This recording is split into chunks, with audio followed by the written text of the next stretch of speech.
then anytime your 200-meter time starts with a 21 in the women's side of things, you're in the elite of the elite.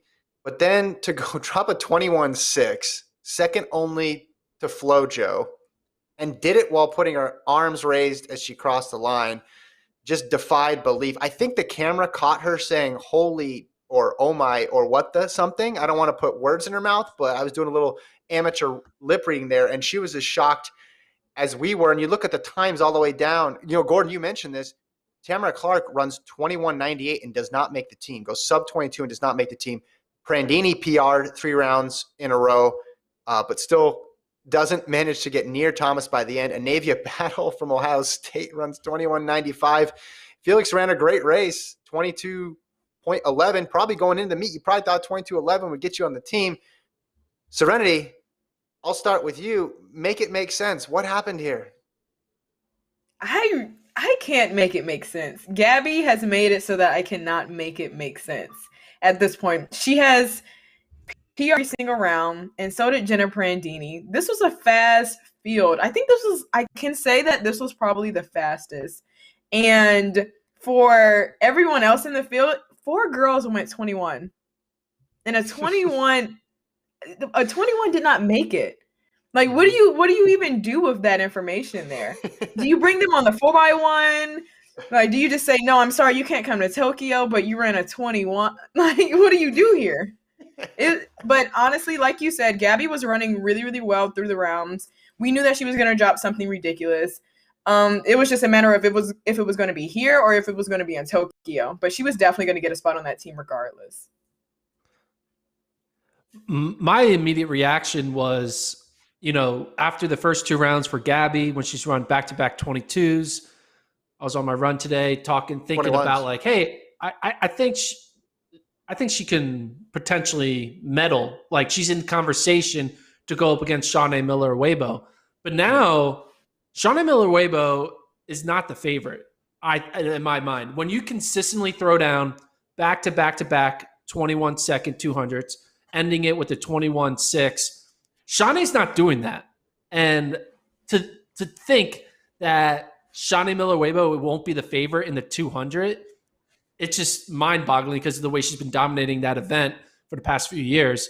But, I mean, Gabby Thomas, 21.6 is no joke. Shawnee's only run 22.0 this year. I'm sure she'll run a little faster as we get later on in the season into the Diamond Leagues. But, man, Gabby went from, oh, yeah, maybe she could get second or third and make an Olympic team, be like a good story. She's doing the whole academics in Harvard and doing all these different things. But now she went from that to like a good, cool story to like, no, you're going to win the Olympics. And it's just wild. Okay, so I'm looking – this reminded me of that 2015 World Championships where Daphne Shippers ran 21.63. And I know Elaine Thompson ran 21.66 in that race too because they both went up the all-time list. But I didn't know really where it went from there. And I'm like, how many women did go under 22 in that race? There's only one other. Veronica Campbell-Brown in third ran 21.97. So this was deeper than that race. And that was a historic performance there for Shippers and Thompson when you have, like you said, Serenity, 4 under 22 here. So it's even quicker. I want to get into the 4x1 stuff later because we had you give your 4x1 picks before, Serenity. I want to see if you made any additions to it. But I want to save that for a bit later. What else stood out to you, Serenity? What else stood out to me? You just compared that heat to a historic heat with Veronica Campbell-Brown. And the fact that now this heat, 2 out of the final are college athletes says a lot. Mm-hmm. Tamara Clark, I really want to highlight her, and Anavia Battle. They just broke the standard, honestly. A college athlete just made it to the Olympics in an individual event. I'm not sure, but she may have been the first one so far on the women's side to make it for an individual, not on a relay pool. That's a good stat, yeah. Gordon. You got fact check on that? I can do quick fact check. On the track, I think that might be a yes. On the track, yeah, because I know Tara Davis made it. Oh, because we're not in the long jump. The thing hasn't run yet. So this was a historic final today, honestly. So, Oh because yeah. Tara Davis just made it, Mhm. and then Navia Battle just made it. So those are the only two collegiate athletes so far. Mhm. Yeah, I think back to just a couple of years ago in this event and the times it took to win, and a little bit of symmetry here, right? Felix's PB from 2012 in this event, 21:69.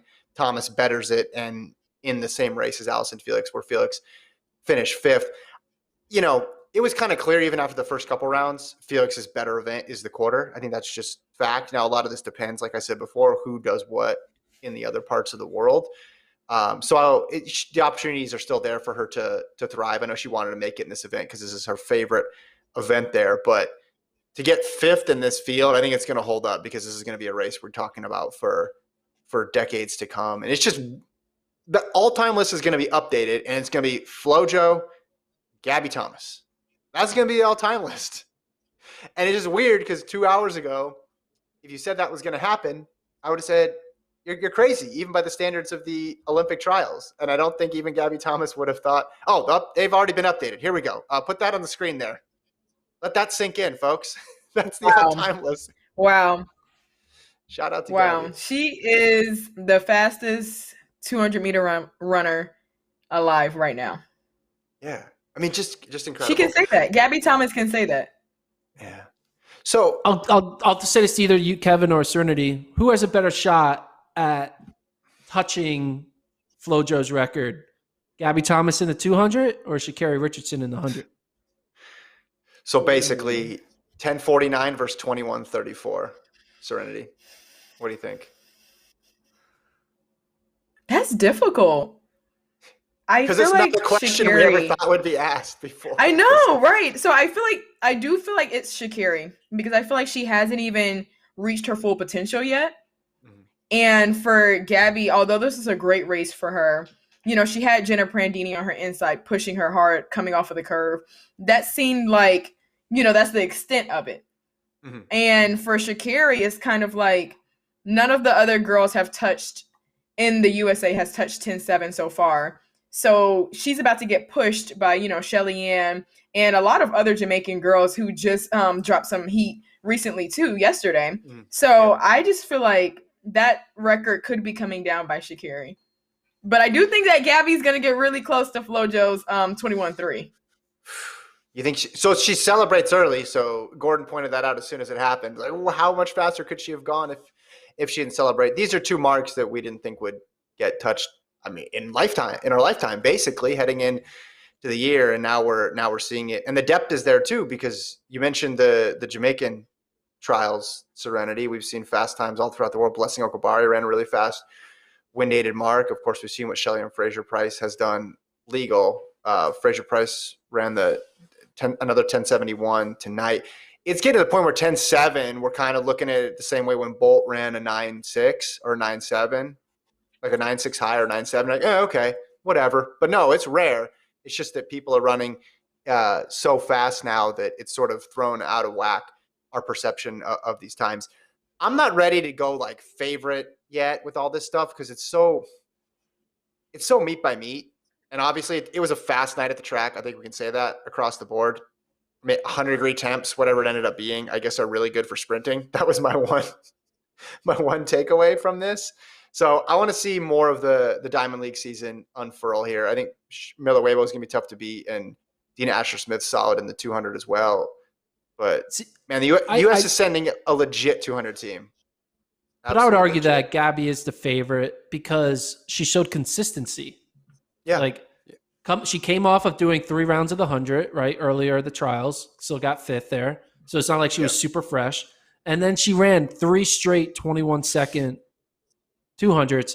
That to me shows you that this wasn't a flash in the pan, that like she's going to be able to keep that 21-second fitness through 3 rounds. And if you're doing that, I don't see her being beat right now. Now, if she would have ran like 22-1, a 22-1 in the semis, and then had this one off, like then I'll be like, yeah, this seems like just like a miracle race.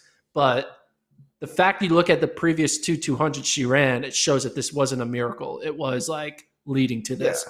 and Jenna Prandini as well. Like I could see U.S. going 1-2 and Shawnee Miller-Weibo getting third. I know I'm homering right now and get a little too much in the moment. I see this Jenna Prandini photo and I'm just getting in the vibes. I'm like, yeah, Jenna's gonna get second. So, but I'm just saying, Jenna and Gabby both showed consistency through 3 separate 200s, which is what you need to do well at the Olympics.